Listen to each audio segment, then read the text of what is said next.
Hey, and welcome to the third and final part of our versus multiplayer tuning discussion. Be sure to check out the description for the other parts and for other videos in the Shifting Gears series. As always, my personal views are typed up in a PDF linked below, and so are the guest profiles, so go check them out. Now let's hop back in and pick up where we left off. Let's see, so there's another topic I wanted to bring up, which, Waldo, I haven't spoken to you about this one in quite a while, but I know last time we spoke you were pretty, I hate it. pretty strong I know where feelings. we're going. And so active boost. I hate it, but I hate it for the reason of, again, competitive integrity. You shouldn't be giving people damage steroids for reloading their gun. And the foundational argument still is the same. Epic put it in the game just because people weren't using the function, decided to give them a power boost for the social playlist. It shouldn't be in competitive. It shouldn't. My gun shouldn't do more damage. That also again relates to the argument of you can buff the shotgun damage if you don't have to tune for 2 tunings. Like, it has a better ceiling without it. That's one of the strong arguments I've seen is, if you need to tune stuff, it is much easier to tune weapons for here's the damage values they do, not here's the damage values and here's what they can do. Here's the damage value and here's your cap versus here's your damage value, and then when you get an active, your cap goes up to here. You're like, what? Just give that the cap and then just balance the gun, and then we call it a day. I think if you want to have something for actives, have active utility. Make the gun do something different, right? The Boltox shoots faster. The Enforcer has double stopping power. What do you want? The Lancer gets Torque charges faster. Sniper gets like the penetration. Gets a 1.5 or something. Not like super broken, but gets a little bit a rate of fire buff or something, right? For a little bit of a window. You can do all these different things. Maybe the Sniper gets to do like. With an active on it can penetrate, right? Like, actually, real quick, one thing I've proposed for the Sniper for quite a while, which I've heard mixed feedback about, is an active with the Sniper shoot someone in the legs, and they do like a quick tumble type thing, or people hate getting stunned, but something to mess up their movement slightly, so you're taking that risk. You're not going for the headshot. You're intentionally shooting them in the lower part of their body, and it slows them down. It's kind of like an extra strong stopping power. If you hit them with an active, actually, they get 90%. Their movement gets slowed to like 90% for like a half second, which is enough. I think that's good. I think that if you're gonna do stuff like that, where the active hits you, it should be a check system. I think that the Sniper is utilized in a poor way, especially in competitive. People were playing for headshots instead of playing as a support weapon where you play for secondary damage. If you shoot them, that means my job, when I played competitively at LANs in Arizona, I get that weapon, and my job is not to get kills. If I get kills, it's great because it creates an opening on the map. But if I shoot somebody, they are now, in effect, they are 4-pointed, and makes my team have a bigger window of push, and it's knowing how to play around those windows. I don't know if tumbling and all that other stuff, because it goes too much back to the active down days where people were just playing for actives, and it's not fun to play against. That's why they removed it in UE, because you can't move around the map. You just die instantly, and people are too good at a high level where it's just like, you're down, my team's gonna come pick you up, you're down, and then you can't move and you can't make any kind of decisive pushes and stuff.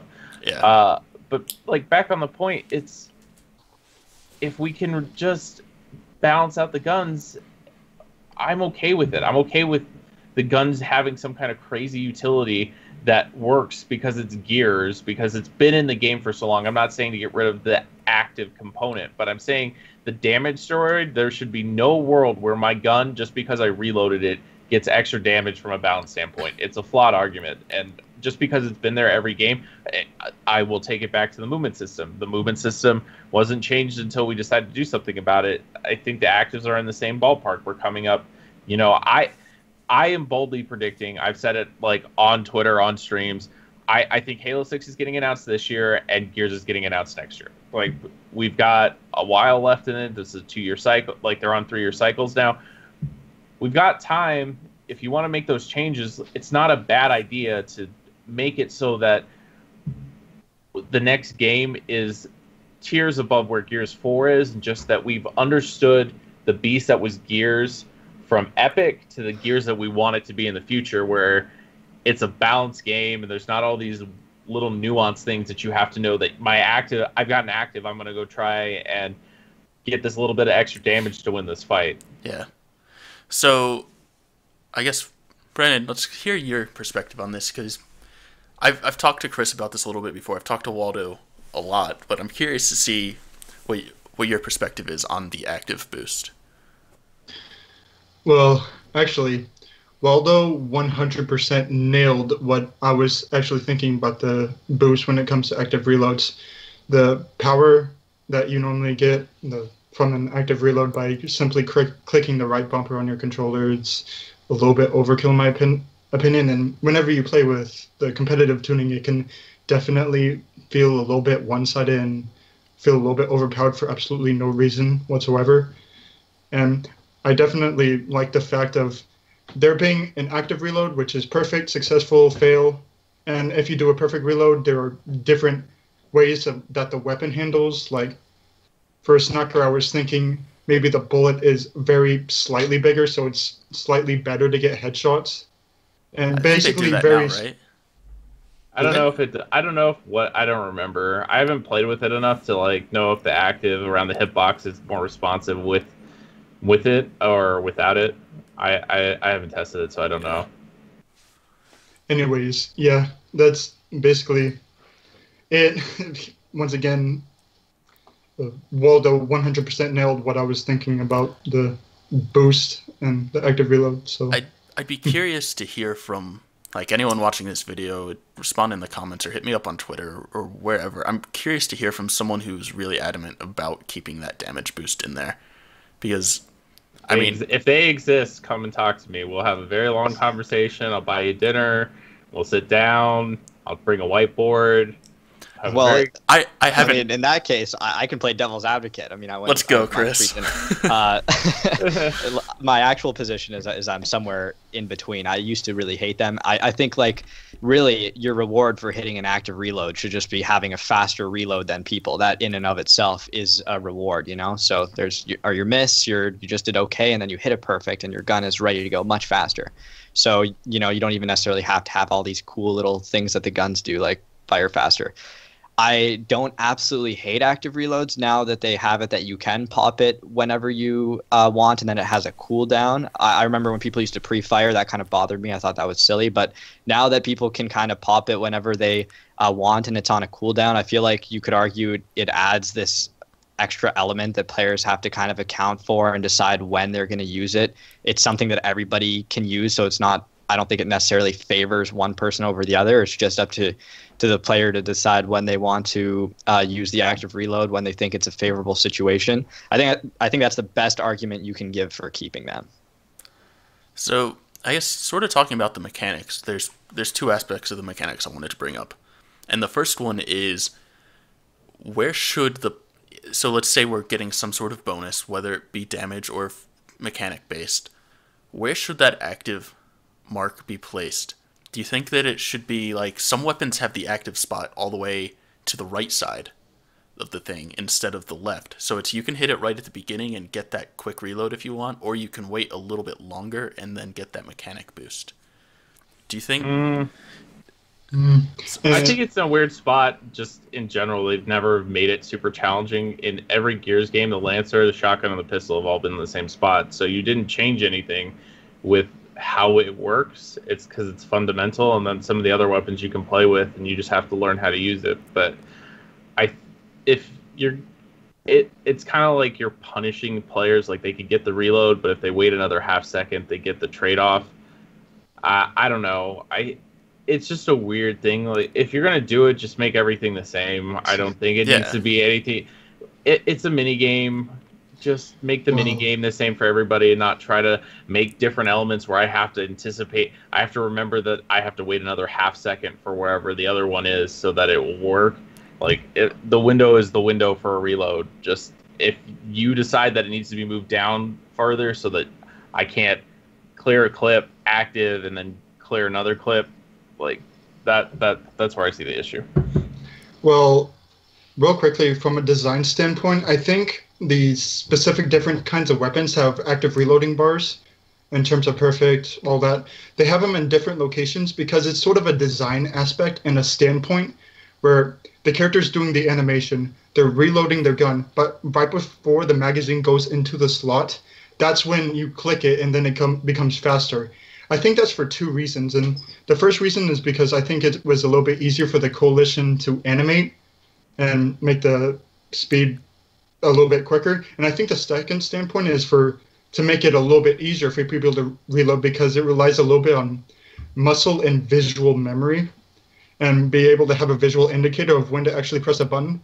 Because say you're in a Nasher fight, you're trying to reload your weapon as quickly as possible and not die because you accidentally misclicked the right bumper and jam your reload, and next thing you know, you get back aid and you're basically dead. I think it is a designed implementation of basically having the player know when to actually reload correctly so that they can actually do it on the fly and on the go.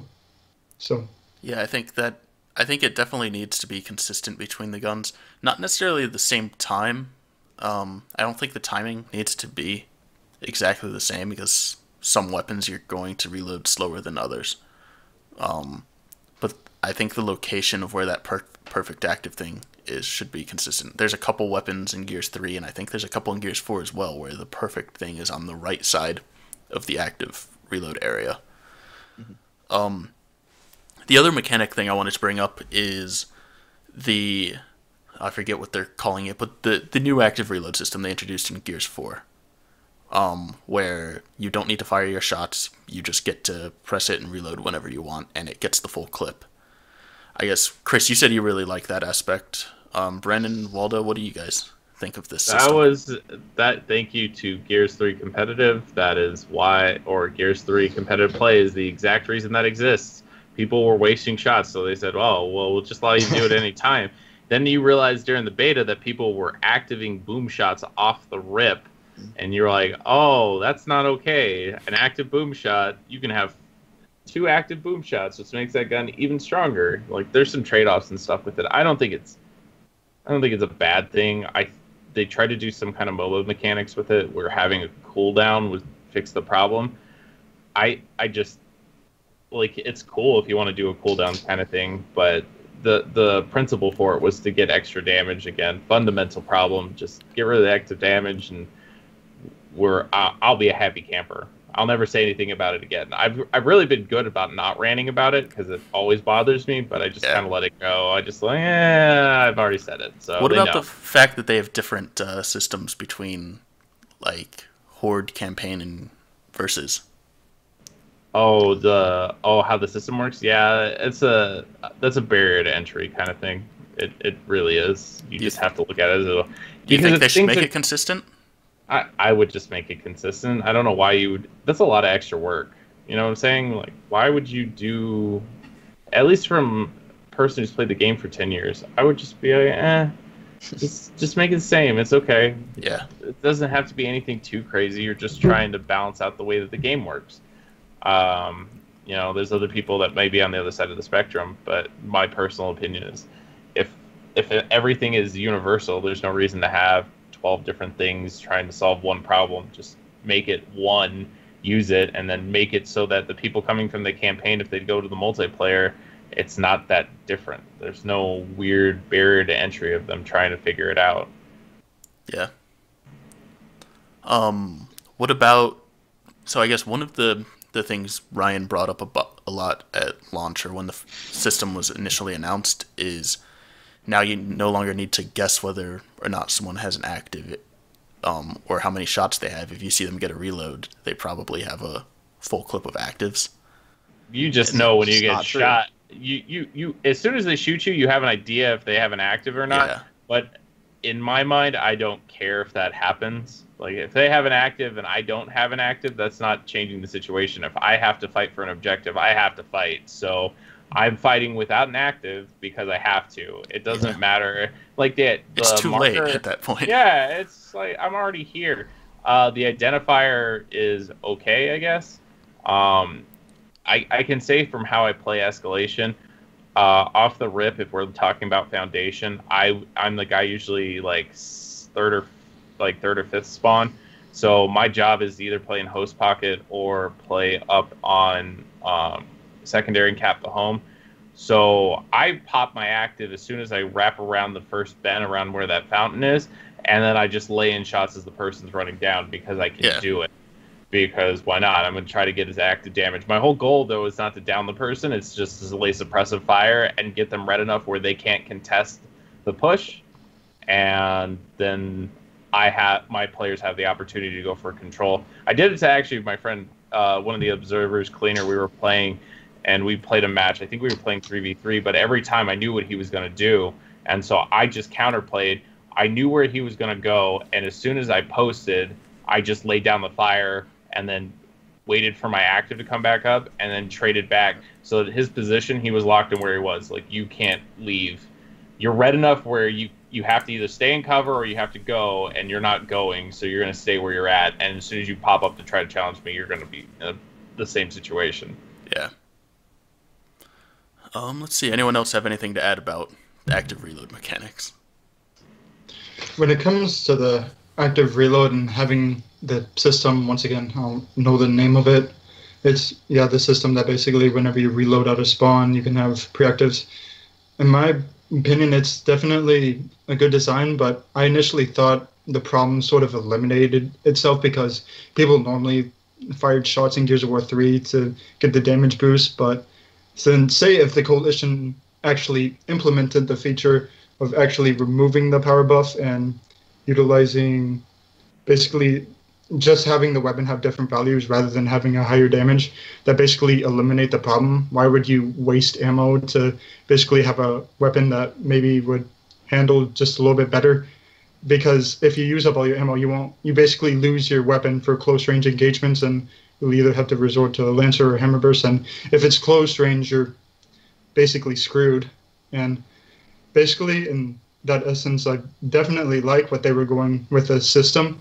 And if they were to keep the damage buff, I also like that you can only get it once and then it has sort of a cooldown so people won't have to abuse it. And yeah, that's basically it. Yeah, definitely picking it up and having that cooldown so you can't active your boom right away was that was a big win. Active booms, active drop shots. That was crazy times. Yep. All right. Let's see. Just taking a look at my notes real quick. We covered the split tuning. We didn't really talk about how it splits the community, but I think that was somewhat implied. If you watch it at all, you know that there are two totally polar opposite people. And honestly, I don't go on the forums anymore because of those issues. I don't deal with it. Like, it's just not worth the time and the arguments and people trying to they're not going to change their opinion, and they're not willing to have a different perspective, so you're just arguing with the wall at that point. I'm open to whatever if it's balanced, in the sense that you've said this before, chaps. It's like it is balanced, but it's not balanced the way that I would like it to be.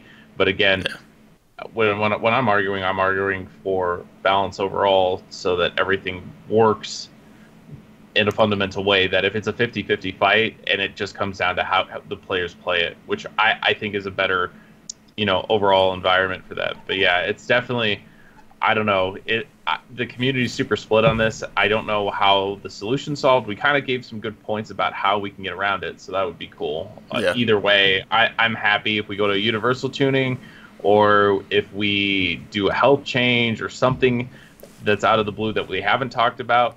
I'm okay with it. Just as long as we don't have these two completely separate buckets that we're in right now. We have two sides, and you pick your side, and you just live on it, and you never, come over, and it's like, oh, okay, we're just gonna be split forever. Okay, thanks, guys. Yeah. All right. Well, so it's definitely. Go ahead. My apologies. No, go ahead. I just wanted to add real quickly that the line between having two split communities is very blurry, but very, very sharp. And basically, I heard people definitely want to vie for a universal tuning because they're not I can't really think of a game besides Gears of War 4 that has two different tunings of weapons. Is there another game that utilizes that feature, or is it just Gears? Only one that had it was Halo Reach, and they never did it again. I mean, there's some games that, like Call of Duty, will have hardcore mode and stuff like that. But that's like a mode where you just like they get rid of radars and stuff like that. That's not like it's not like a completely separate like specialized tuning for everything. They're competitive. What people play with naturally is what the guys play with competitively. Yeah. Yeah, and definitely with that, it's just like I feel like having the two different tunings rather than just one. In my opinion, I think it's a step in the right direction, and I think the coalition, like, in my opinion, it's basically a big level up from what they did with Judgment by completely revamping the controls, where it was basically a third-person Call of Duty with a cover-based system to try and bring in more casual players and grow the community. Instead, they try to appease newer players with a tuning that is definitely catered to a more casual audience. But at the same time, it's just not a lot of people and not a lot of games would definitely allow having different tunings in that aspect. So do you guys think Gears 5 will have two tunings, or do you think it will have one? I hope it has one, and we'll just pray for that.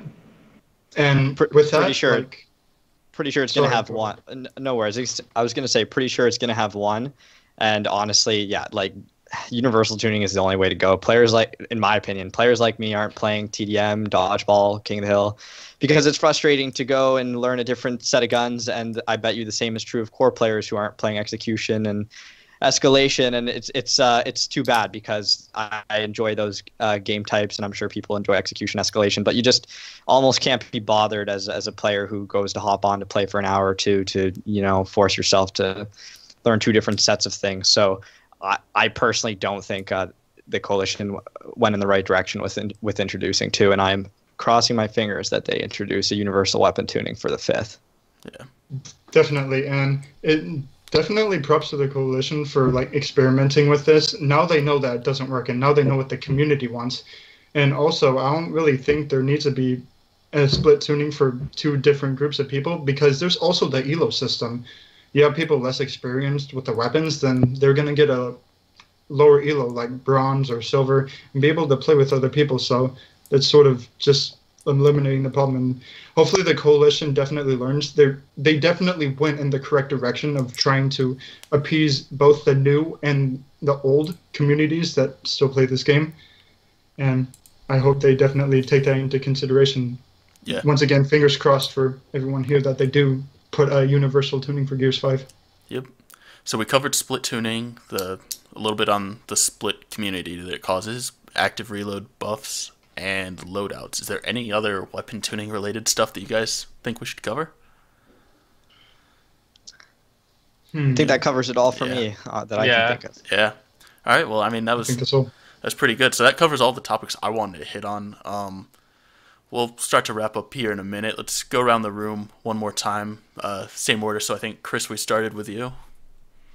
Sure. So, Chris, Modded Talent, that's where you can find me on YouTube or Twitter, and you should check me out if you like just commentaries about different discussions or you try to improve your gameplay on Gears 4. So, Modded Talent, just type that in on YouTube. All right, Brandon. All right, everyone. I'm Brandon. I, once again, go by the online show name of Berbers. I do have a Twitter. Twitter is where I'm mostly active. I recently started up a YouTube and a Twitch as well. And I'm still getting the equipment for right now, but I will start posting content discussions about Gears of War. I definitely want to discuss with other people about how we can definitely talk about more discussion topics, and I definitely want to become a part of the Gears of War video making community and definitely contribute in my own way as much as possible. Cool. All right, and Waldo. So I'm Waldo. You guys can follow me at Waldo RTK7. I do have my own YouTube channel. I'm trying to get back into it, but working full time was always hard. But I do a lot of the commentating, observing, and analysis for the Gears esports scene. So you'll probably see me in Vegas and stuff like that. If you all have any ideas, feel free to talk to me. I'm usually pretty responsive on Twitter to have an open discussion. But yeah, Cool. Thanks again for joining me, guys. I've got all of their links down in the description so you can go check them out. So to reiterate one last time, for like all of these panels we do, we're just a small group. I try to get it somewhat diverse so we can cover different sides of stuff. But we're just a small group telling our story. If you guys have your opinions, be sure to, use the comments, go on Twitter, go on forums, Reddit, wherever, and let people know your thoughts. And in all honesty, I really feel like it would be nice to get the coalition discussing this with the community. There's been a few small notes back and forth, but we don't really understand their side of the stuff too well. I think it would be really beneficial to get a debate like this going and get someone from the coalition in there to say stuff. But I'm not going to get off on a tangent about that. You guys know I could probably talk about that forever. So, anyways, thanks again for joining me. Thanks for everyone watching online, and I'll catch you next time.